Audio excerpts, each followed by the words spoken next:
You know what's worse than being a dinosaur? Being a dinosaur that evolution couldn't decide what to do with. Congratulations. You're a Spinosaurus, the 50-foot-long identity crisis with a giant sail on your back that serves zero practical purpose. You're too big to hunt on land efficiently, too awkward to swim properly. And stuck with a body plan, so confused that modern scientists keep rewriting your entire skeleton every few years because nobody can figure out what the hell you were supposed to be doing. Welcome to the most embarrassing existence in prehistoric history. Let's start with that iconic sail on your back. It's 6 feet tall, made of bone and skin, filled with blood vessels, and completely useless for defense.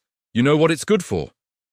Making you a giant billboard that says, "Here I am, please attack me."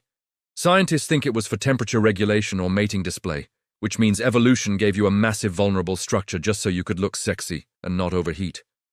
Congratulations. You're walking around with a fragile radiator strapped to your spine that every predator can see from miles away and target.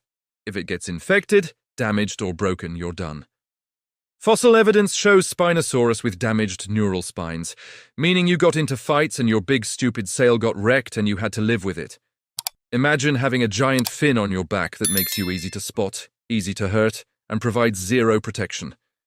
It's like wearing a neon sign that says "Bite here for critical damage." Now let's talk about your skull. You've got a long, narrow crocodile snout filled with conical teeth designed for gripping fish.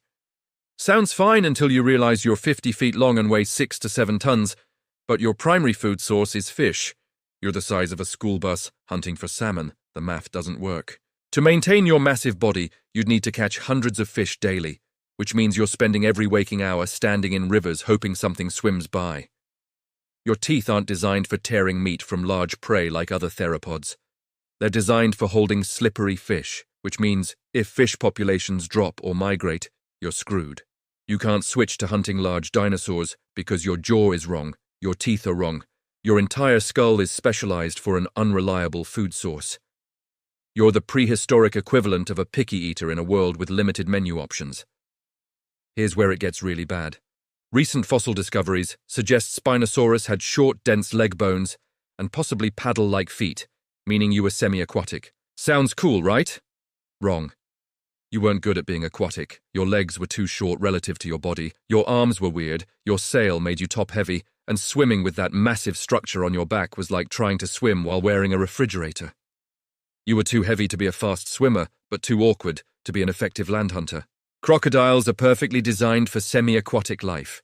You were a 50-foot mistake trying to do what crocodiles do better while also trying to be a dinosaur. You couldn't commit to either lifestyle, so you sucked at both. Your arms were decent, sure. You had big claws and strong forearms for grabbing prey. But you know what else had great arms? Literally, every other large theropod before evolution decided arms were optional. Your arms were your only good feature, and they weren't even special. Meanwhile, your legs were getting shorter and weirder with each evolutionary generation, like your body was actively trying to betray you. Paleontologists now think you might have walked on all fours sometimes because your legs couldn't properly support your front, heavy body. You're a giant apex predator reduced to crawling around like a confused crocodile having an existential crisis. Let's talk about your competition.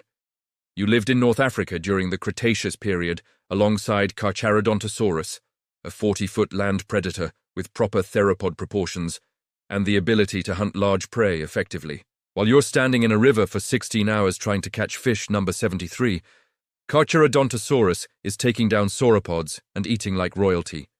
You're both apex predators, but one of you is clearly winning at life, and it's not you. If you tried to compete for the same prey, you'd lose because your skull is designed wrong and your body is too awkward on land. Reproduction was probably a nightmare too. Where do you lay eggs? On land where they might flood, near water where predators easily find them. You're a semi-aquatic dinosaur in an ecosystem that doesn't really accommodate that lifestyle. Your babies hatched vulnerable and probably got eaten by literally everything, including the crocodiles you were trying to mimic. Survival rate was garbage. And the climate? North Africa was hot, swampy, and unpredictable. Rivers dried up seasonally, forcing you to migrate or starve. Your entire survival depended on water sources remaining stable, which they frequently didn't. Drought meant no fish meant you starve despite being one of the largest predators alive. You're at the mercy of weather patterns, like some kind of 6-ton reptilian farmer. Here's the most insulting part. For decades, humans thought you were a badass land predator, even put you in a movie fighting T-Rex. Then scientists kept finding more bones and kept saying, wait, no, we got this completely wrong. They've rewritten your skeleton multiple times. First you walked upright, then you didn't, then maybe you swam, then maybe you couldn't swim well, then maybe you walked on all fours sometimes. Your legacy is scientific confusion. Nobody knows what you were doing, and frankly, it seems like you didn't either. You were born as a 50-foot evolutionary experiment that failed. Too specialized for an unreliable food source, too awkward to excel at anything, burdened with a giant vulnerable sail, living in an unpredictable environment, competing with better-designed predators. You were a confused mess of contradictions, wrapped in scales and suffering. Scientists can't even agree on how you walked, or what you ate, or whether you could swim properly, because your body plan makes no sense.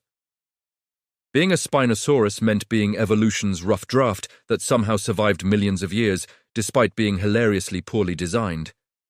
Born confused, died probably fishing, everything between was biological chaos.